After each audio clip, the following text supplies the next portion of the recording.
Assalamualaikum warahmatullahi wabarakatuh. Segala puji bagi Allah, puja puji hanya milik Allah. Alhamdulillah kita bertemu kembali memperbincangkan hal-hal yang sederhana, hal-hal yang dekat dengan diri kita. Tetapi bukan hal yang remeh atau juga bukan hal yang muluk-muluk. Kita memperbincangkan hal-hal yang berkaitan dengan kehidupan kita sebagai bahan refleksi, sebagai kaca benggala untuk bercermin, sebagai kontemplasi sehingga kita bisa menjadi manusia yang lebih baik, tidak diliputi oleh kebencian dan prasangka yang membakar amarah kita, padahal sesuatu yang semua itu menjadikan hidup kita sia-sia. Kali ini kita akan memperbincangkan, membahas tentang pujian versus celaan. Siapa yang tidak suka dipuji? Bahkan ada orang yang hidupnya, waktunya diorientasikan untuk mencari pujian. Dia habiskan kekayaannya, dihabiskan waktunya, dihabiskan pikirannya semata-mata agar orang memujinya, memuja-mujanya, bahwa dia hebat, bahwa dia pintar, bahwa dia pemimpin yang masyhur, bahwa dia orang yang dermawan, bahwa dia adalah orang yang bijaksana, orang yang sangat sederhana, orang yang peduli terhadap rakyat. Semua pujian, bentuk pujian semacam itu dan bentuk pujian-pujian lainnya seringkali dicari, bahkan didedikasikan. Memang hidupnya untuk mencari pujian dan berkelindan dengan pujian. Biasanya dia akan mencari popularitas. Tapi di balik pujian dan popularitas itu dia menikmati manfaat dari pujian dan popularitas tadi. Puja-puji padahal hanya bagi Allah, karena manusia sebenarnya tempat salah, tempat kelalaian, tempat ketidaksempurnaan itu ada pada diri manusia. Tapi itulah manusia di dalam kehidupannya menyukai pujian, menyukai sanjungan, menyukai penghargaan gitu ya. Dengan pujian dan penghargaan positifnya barangkali bisa membuat kita percaya diri, barangkali membuat kita termotivasi untuk terus berbuat baik. Tetapi pada saat bersamaan pujian itu juga bisa merusak amal perbuatan kita, merusak hati dan niatan kita di dalam melakukan sebuah perbuatan atau amal-amal perbuatan yang lain. Oleh karena itu kita bisa lihat terminologi agama menyebutnya sebagai riya gitu ya. Riya anas ya. Ingin mendapat pujian dari manusia. Agama justru menganjurkan agar perbuatan-perbuatan baik kita jauh dari riya kepada manusia, jauh dari harapan untuk supaya diri kita itu dipuji, disanjung-sanjung, dielu-elukan gitu. Agar manusia memiliki kejernihan, ketulusan di dalam berbuat yang tidak dirusak atau dicemari oleh orientasi atau harapan agar dirinya dipuja-puja, dielu-elukan dan kemudian mendapatkan popularitas. Tadi saya sudah saya singgung bahwa pujian pada satu sisi dengan pujian yang semestinya, yang proporsional, tidak berlebihan, barangkali berguna, bermanfaat untuk memotivasi orang, membangun kepercayaan orang, tetapi pada saat bersamaan sekali lagi pujian itu bisa menjadi satu keadaan yang merugikan dan merusak amal perbuatan kita, karena hidup, tenaga, pikiran, harta kita gunakan semata-mata hanya untuk mendapatkan pujian, ya, mendapatkan pujian, pujaan, dan dielu-elukan.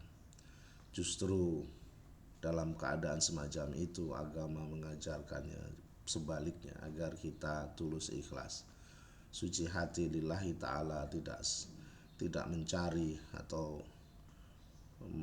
mendapatkan atau berusaha untuk mendapatkan pujian dan dielu-elukan oleh orang lain.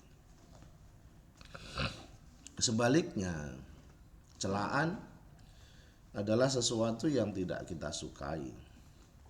Kalau kita dicela, kita biasanya bereaksi.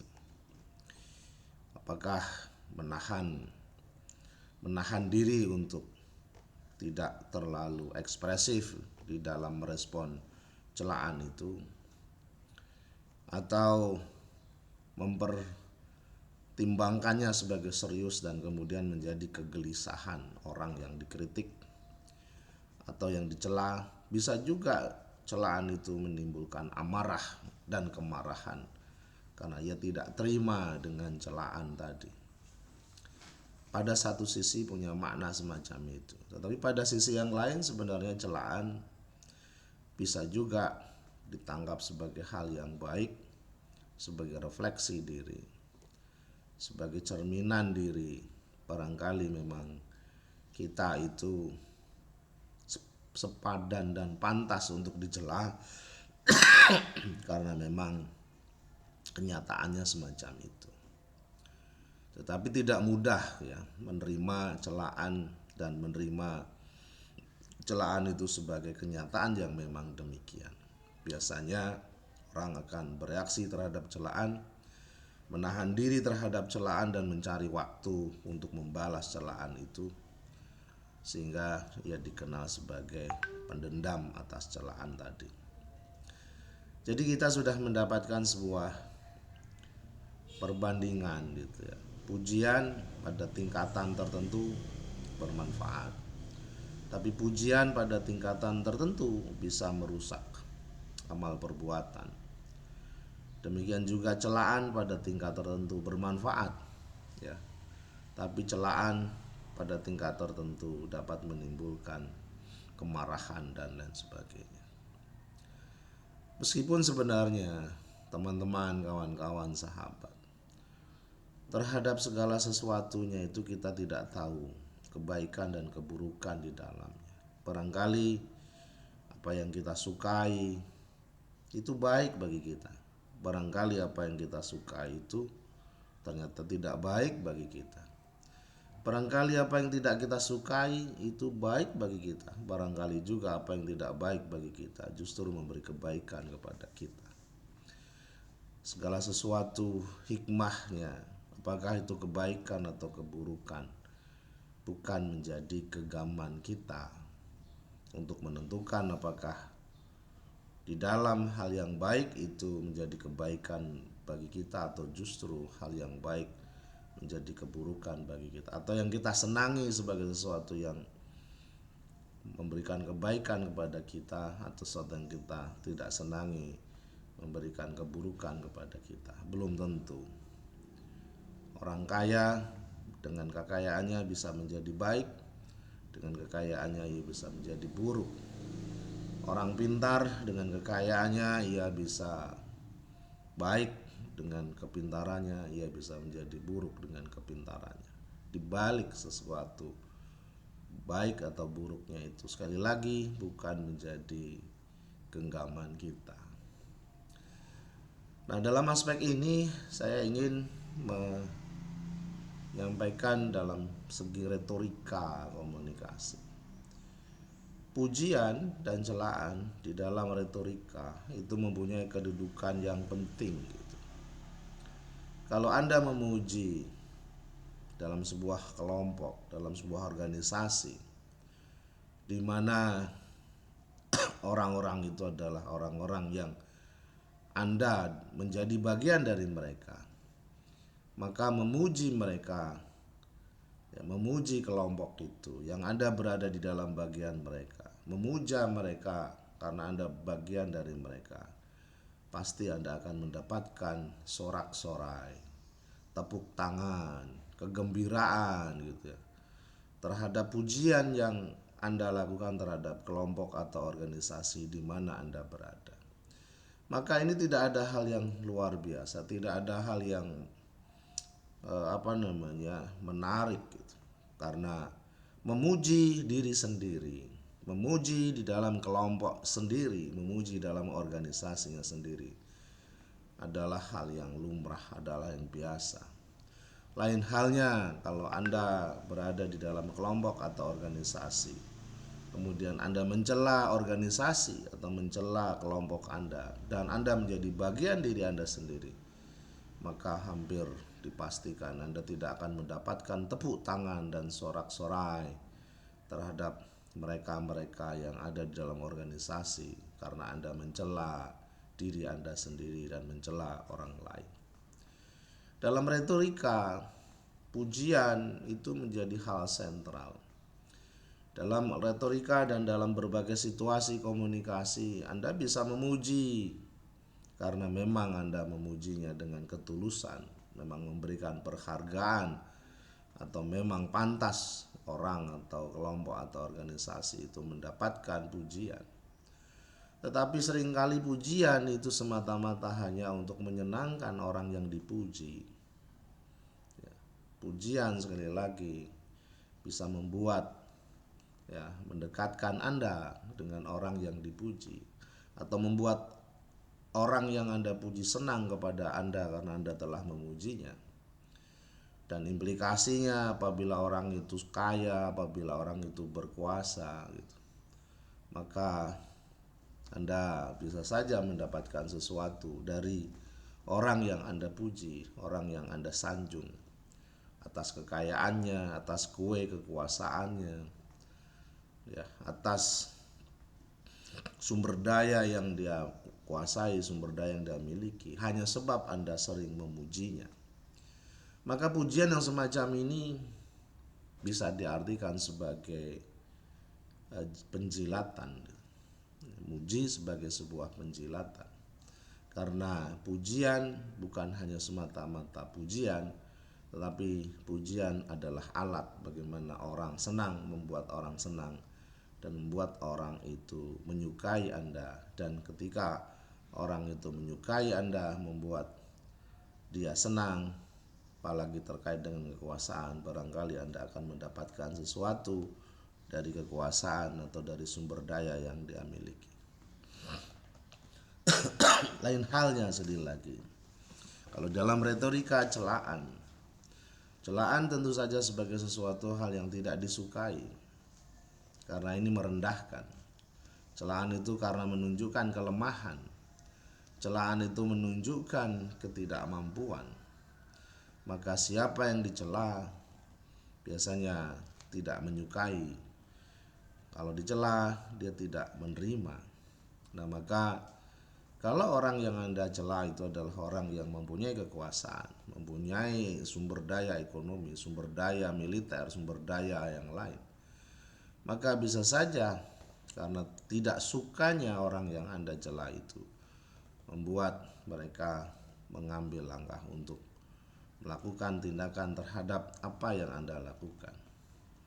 Jadi pujian dan celaan di dalam komunikasi, di dalam sebuah retorika komunikasi, mempunyai sebuah konstelasi posisi yang begitu dahsyat, berdampak pada, ya, rasa, berdampak pada kuasa, berdampak pada potensi senang dan bahagia, tetapi juga berpotensi antara senang dan kebencian, suka dan kemarahan, hanya karena dua hal tadi, yakni pujian dan celaan.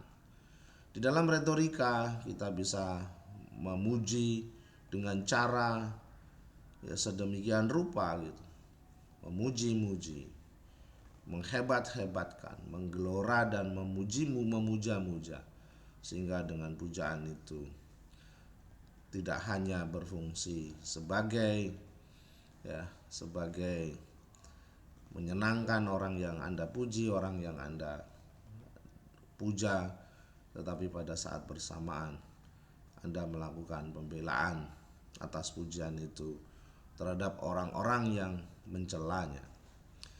Dalam retorika, pujaan dan pujian, pujaan dan celaan menjadi begitu sentral. Oleh karena itu, pahamilah bagaimana pujian, bagaimana celaan. Sekali lagi, pujian adalah sesuatu yang lumrah sepanjang itu tidak berlebihan apa adanya, tetapi pujian bisa merusak niat, pikiran, perbuatan karena ia gila dengan pujian, mabuk dengan pujaan, dan akhirnya dia menjadi orang yang ujub, terkesima dengan dirinya sendiri, sehingga ia bisa jatuh di dalam kesombongan, lupa daratan, dan buta terhadap dirinya. Demikian juga celaan gitu. Celaan satu sisi bisa membuat orang lain tidak suka, marah, tidak terima terhadap celaan, tetapi bisa saja celaan itu juga menimbulkan kemarahan dan tindakan-tindakan yang bisa mencelakai orang yang mencela. Pujian dan celaan menjadi begitu penting. Kita bisa lihat bagaimana orang yang mencela dan bagaimana yang memuji dalam proporsi relasi kuasa yang saat ini kita saksikan. Mudah-mudahan ini memberikan sebuah inspirasi di dalam melihat, memahami tentang pujian, puja-puji, celaan, kritik, ataupun celaan, kritik, atau semisalnya. Demikian bincang-bincang kita, bincang-bincang yang sederhana, tidak jauh-jauh dari kehidupan kita. Kita hubungkan dengan persoalan komunikasi, khususnya retorika, tetapi juga kita kaitkan dengan pendekatan-pendekatan yang memotret persoalan ini dari ajaran agama, khususnya Islam. Selamat siang, selamat menunaikan ibadah sholat Jumat. Assalamualaikum warahmatullahi wabarakatuh.